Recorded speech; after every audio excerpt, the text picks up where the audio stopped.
তো আজকে বিকেল থেকে শুরু করে প্রায় 1000 খানেক গাছ পটিং করলাম।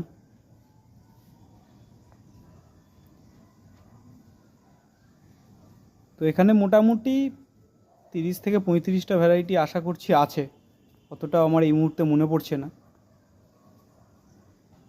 আর এখানে ওই ফার্স্ট কাটিংয়েরই যা ছিল এগুলো আরও কয়েকটা দিন সময় লাগবে রুট আসতে।